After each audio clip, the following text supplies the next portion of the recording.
Hey, it's Joe and welcome back to another tour of a house I've just recently designed. I set myself a challenge.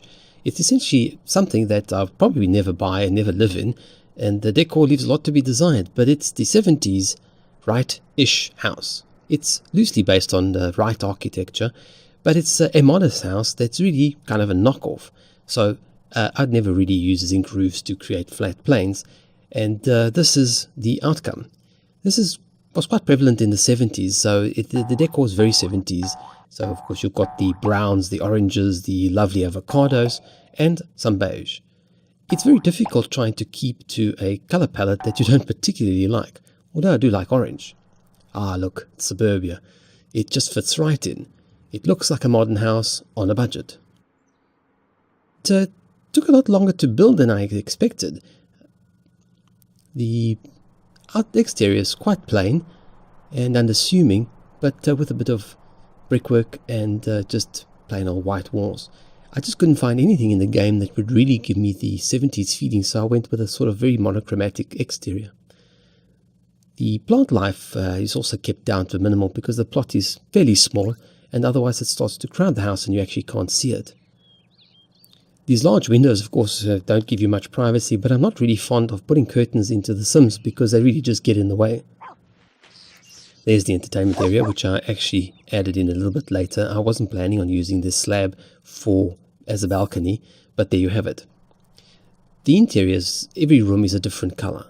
It's a bit more colorful than I would normally go for, but there you go. In the 70s was a particularly harsh and colorful. Oh look, there's some visitors just arriving to welcome the new house owners in. The swimming pool, I think, has probably turned out to be the loveliest. It's very simple, but it's kind of a lap pool, and it's an architectural feature, really. It's more than, goes with the style of the house.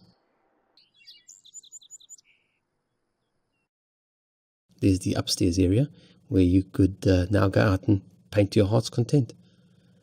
Ah, look at those lovely shades of pink. I made the bedroom quite girly. I'm not sure why, but I just thought, well, why not? It's not something I would ever go for. The bottom has 2 bedrooms. One is kind of a kiddie's bedroom, and the other one is possibly a spare bedroom or just an older child's bedroom. The main bedroom downstairs is actually quite large, but that's just the way the plan turned out.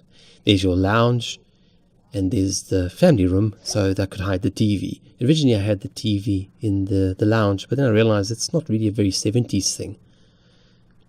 The downstairs bathroom is kind of a mishmash. It's mishmash. It's kind of difficult to find game objects that are strictly 70s. So this is really kind of a combination, almost 60s and 70s, and then some sort of possibly even 50s things added in, as you'll see in the kitchen. I rather like the lounge though. It's simple and I like the colors. It's not quite that avocado green that you've got in the kitchen.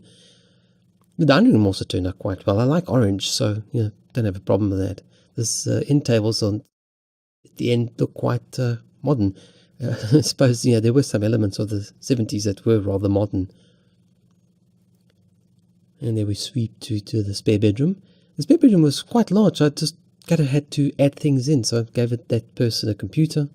The kids' bedroom also has a computer and 2 twin beds. The kitchen is very avocado. I couldn't find anything, so eventually I just gave up on the old cupboards and just put in new cabinets.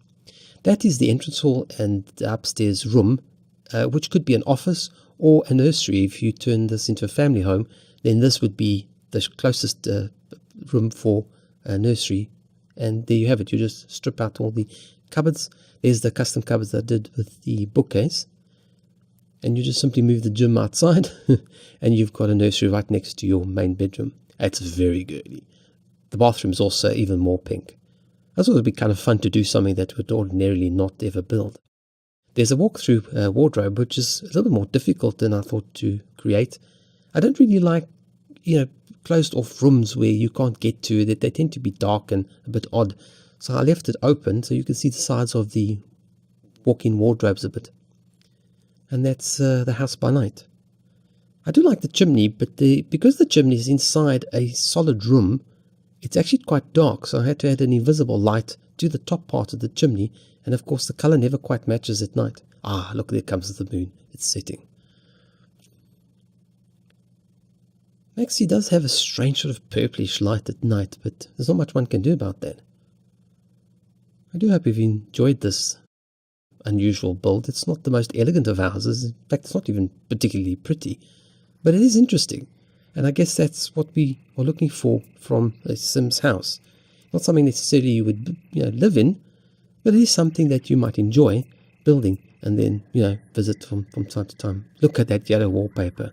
It sticks out even at night. The lighting is fairly simple. I simply went around under the roof eaves and added lighting everywhere.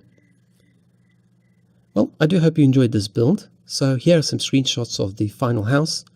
And if you haven't yet watched the build, and this is a separate build for the architecture and the interior. So if you haven't watched that yet, do go ahead and watch it. If you haven't subscribed, what are you waiting for? Hit the notification bell icon and you'll get notifications every time I upload new videos. Thanks so much for watching and enjoy the rest of your day.